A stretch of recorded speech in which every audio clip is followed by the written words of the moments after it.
Hey everyone, welcome back to another episode of Fishing with James. Today I'm going to be showing you how to put homemade wire keepers on your collarless jig heads. I know there's molds you can use if you pour your own jig heads, but this is just to get you by in a pinch. So let's go ahead and get started. So first you're going to need some basic jig tying tools like a whip finishing tool, some scissors, and a bobbin. All of the things I use in this video will be linked down in the description below.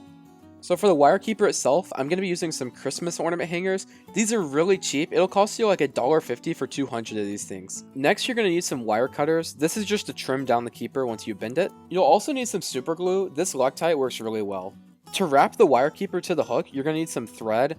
I'm using Danville's 2 Denier flat wax nylon, and I'm going to use red just because it matches the jig heads I'm using. Finally, you're going to need your jig heads. These are just some custom minnow heads that I made. If you're curious on how I painted these jig heads or put the eyes on them, I've got 2 separate videos down in the description below showing exactly how to do those things. So to start off, I'm just going to take some super glue and lay it from the head all the way down about even with the point of the hook.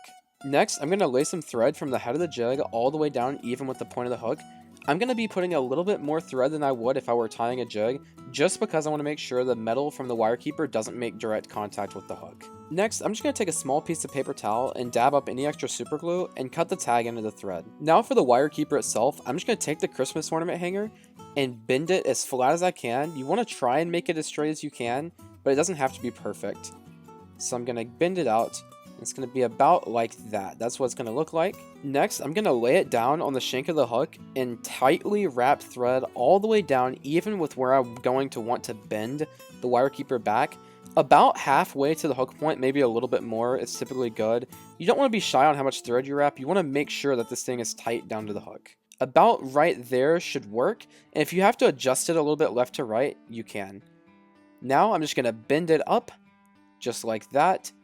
And once I get the angle I want and make sure it's centered, I'm just going to take my wire cutters and cut it to size.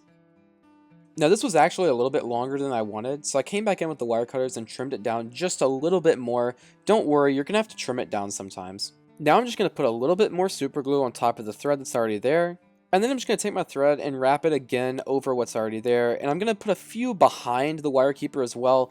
You just want to make sure you wrap this very tightly to make sure the wire keeper stays put. Now I'm just going to take a whip finishing tool that I use to tie jigs and do a double whip finish over the thread. Just like that.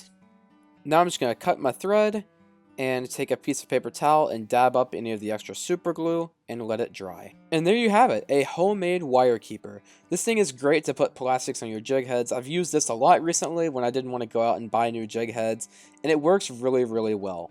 So I hope you all enjoyed this video. If you did, make sure to like and subscribe, and I'll see you all in the next video.